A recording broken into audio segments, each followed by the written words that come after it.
Réforme du secteur de justice et lutte contre les antivaleurs dans l'appareil judiciaire en RDC. Le chef de l'État recommande la formation continue et les sanctions. C'était lors du dernier conseil des ministres. Vous aurez les détails dans le journal. Et puis, plus question des dollars ou autres devises étrangères dans les échanges commerciaux et investissements entre la Zambie et la Chine. Les deux pays conviennent d'utiliser les monnaies locales. Voilà, il est temps de vous informer, mesdames et messieurs. Bonsoir et bienvenue. Il faut une formation continue, mais aussi des sanctions dans le secteur de la justice. En RDC, ce sont des recommandations du chef de l'État congolais Félix Tshisekedi dans le cadre de la lutte contre les antivaleurs dans l'appareil judiciaire congolais, mais aussi pour ce faire, il a appelé le gouvernement de disposer des moyens pour la concrétisation de ces recommandations en vue de l'implémentation des réformes initiées. Le président de la République l'a dit lors de la 113e réunion du Conseil des ministres de ce vendredi. Dans le cadre de ces efforts pour l'édification d'un État de droit en République démocratique du Congo, le président de la République est revenu sur la nécessité de lutter contre les antivaleurs dans ces secteurs pour permettre une meilleure implémentation de réformes. Nous devons avoir des hommes et des femmes de foi nous devons avoir des hommes et des femmes de loi nés des nouveaux, des hommes et des femmes pétris de valeurs morales intraitables et des qualités intellectuelles éprouvées, a martelé le président de la République.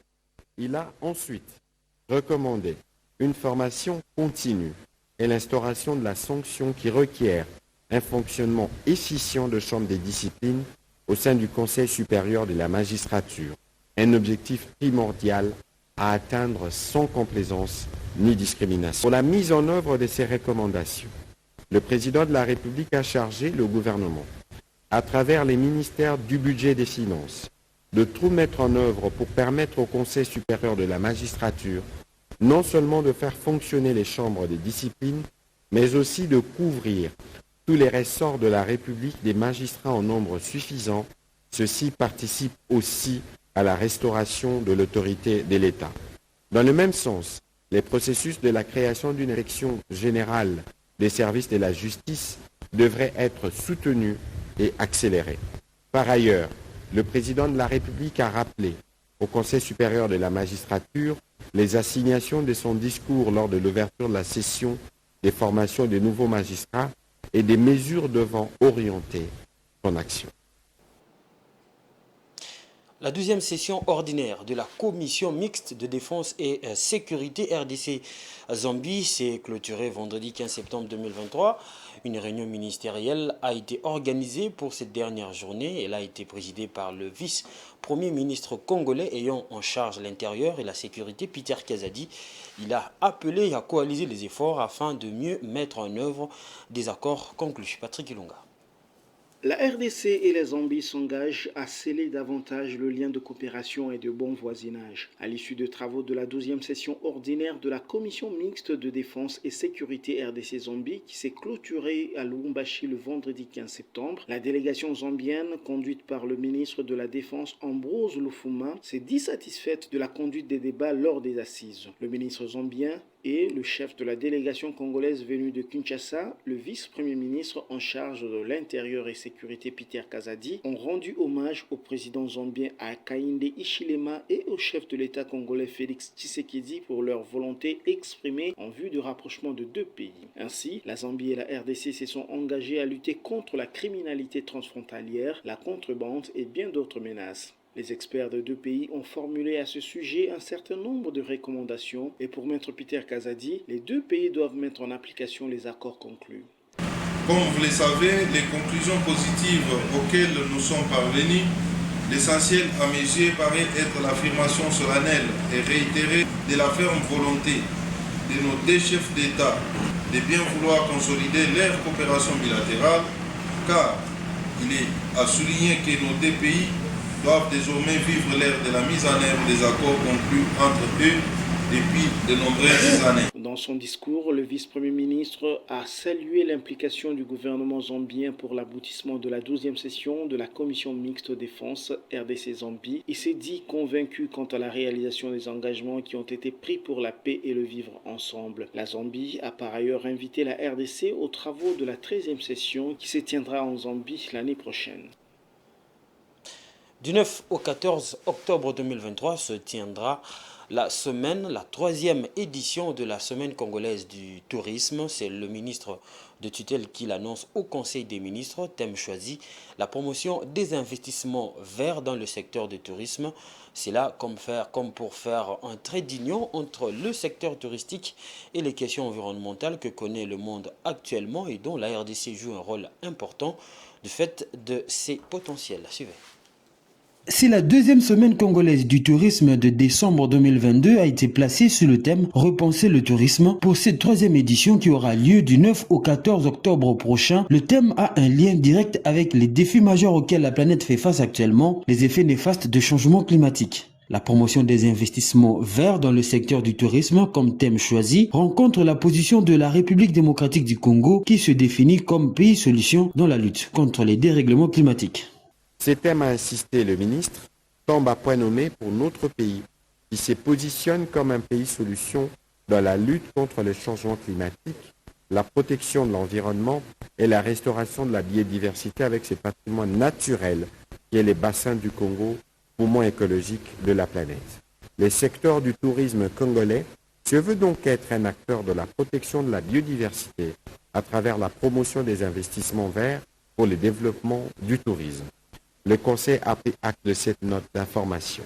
La deuxième édition, qui a réuni plus de 600 personnes, a eu lieu à Kinshasa, dans la commune de Limete. Pour la troisième en préparation, le lieu n'est pas encore fixé. La Semaine congolaise du tourisme se veut une plateforme de communication globale pour non seulement développer les stratégies futures en tenant compte des changements de la demande des consommateurs, mais aussi de les fédérer autour d'une politique claire sur la promotion de l'industrie touristique. L'idée de la création de cette activité est de faire de ce secteur un levier important de la diversification économique de la RDC. Les activistes de climat de Goma sont descendus dans la rue ce samedi 16 septembre pour manifester leur mécontentement contre le projet du gouvernement d'exploiter 30 blocs pétroliers et gaziers. C'est là à l'occasion des activités liées au week-end contre les combustibles fossiles qui s'organisent à travers le monde. Les détails avec Patience Lokeke. Pendant que plusieurs activités sur le week-end contre les combustibles fossiles s'organisent à travers le monde, la RDC n'a pas pu échapper à ces courants planétaires. Les activistes du climat de Goma sont descendus dans la rue pour protester contre le projet du gouvernement d'exploiter 30 blocs pétroliers et de gaz. Pour eux, l'environnement doit être protégé sur toutes ses formes et l'exploitation du pétrole constitue un danger pour la population. L'environnement doit être préservé sous toutes ses formes. Le pétrole, c'est un danger pour la population. Nous avons l'exemple de Moanda, nous avons l'exemple de Ogoni au Nigeria, où le peuple est appauvri aujourd'hui par l'exploitation du pétrole au détriment des multinationales. Voilà pourquoi aujourd'hui, la population du Nord Kivu, à travers cette marche, montre son mécontentement contre le pétrole. La plus grande partie de l'écosystème mondial survit ou bien subsiste grâce à ce que nous avons en RDC.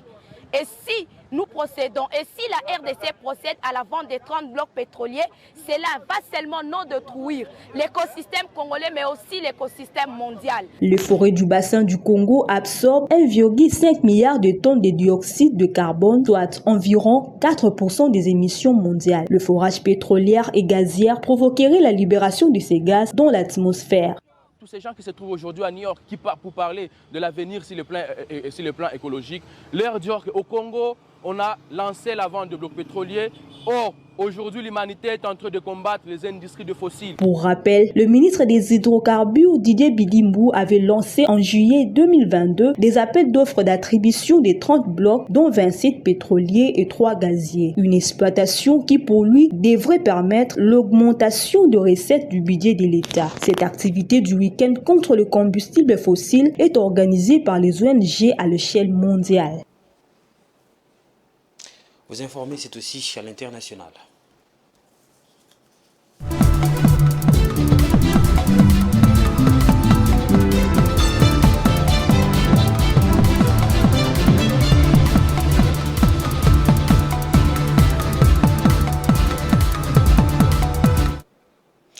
La Chine et la Zambie conviennent d'utiliser leur monnaie locale dans les échanges commerciaux et le financement des investissements bilatéraux. C'est l'une des grandes annonces de la visite d'État du président zambien Hakainde Hichilema en Chine, où il a rencontré son homologue Xi Jinping. Cette décision commune vise à réduire les coûts d'échange dans les règlements des paiements. Suivez.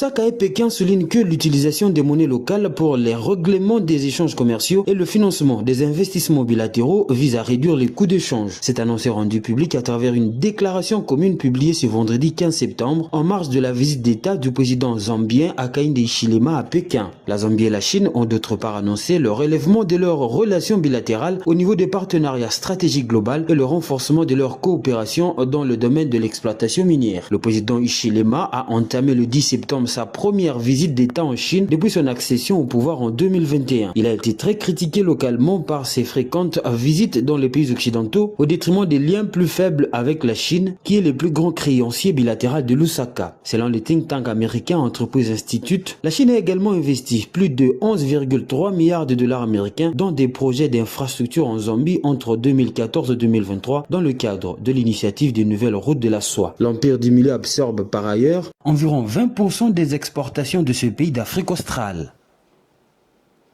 Le président kenyan William Ruto a la conquête des géants devant des entreprises technologiques et des investisseurs de premier plan des États-Unis d'Amérique. William Ruto a mis en avant les priorités stratégiques de son gouvernement. C'était donc une opération séduction pour attirer ces géants vers Nairobi. Opération séduction à la Silicon Valley pour le président kényan. William Ruto était dans l'univers de la technologie pour vendre la destination Nairobi. Vendredi à San Francisco, devant des entreprises technologiques et des investisseurs américains de premier plan, il a mis en avant les priorités stratégiques de son gouvernement. Je suis venu dans la Silicon Valley pour souligner l'intention stratégique du gouvernement kényan de soutenir par le biais d'infrastructures et d'autres investissements le renforcement de la position du Kenya en tant qu'épicentre de l'innovation et de la transformation technologique en Afrique. Cette volonté affichée contraste cependant avec l'augmentation de la taxe sur les services numériques portée à 3%, sans viser les géants étrangers de la technologie. Mais William Ruto vante le positif. Nous avons mis en place l'infrastructure et le cadre institutionnel nécessaire à une connectivité élevée dans tout le pays. Notre taux de pénétration de la téléphonie mobile est le plus élevé du continent, proche de l'universel. La couverture 4G et 5G est de 96%, avec les principaux centres urbains à travers le pays connectés au réseau 5G. Le téléphone mobile reste le principal instrument de la transformation numérique au Kenya, permettant aux gens d'effectuer un large éventail de tâches et de profiter d'un spectre de services à leur convenance. C'est le moteur qui optimise l'énergie d'une nation jeune et entreprenante. Voilà pour le grand oral présidentiel. Reste à savoir si le pays, qui est accusé d'avoir serré la vis du cadre institutionnel, a réussi à convaincre les géants américains de la technologie. Voilà, nous sommes arrivés à la fin de ce journal. Je vous rappelle les titres. Réforme du secteur de justice et lutte contre les antivaleurs dans l'appareil judiciaire en RDC. Le chef de l'État recommande la formation continue et les sanctions. C'était lors du dernier conseil des ministres. Vous avez suivi les détails dans ce journal. Plus question de dollars ou autres devises étrangères dans les échanges commerciaux et investissements entre la Zambie et la Chine. Les deux pays conviennent d'utiliser la monnaie locale. Fin totale de ce journal, mesdames et messieurs. Merci de l'avoir suivi. Restez branchés sur le programme de Géopolis Télévision.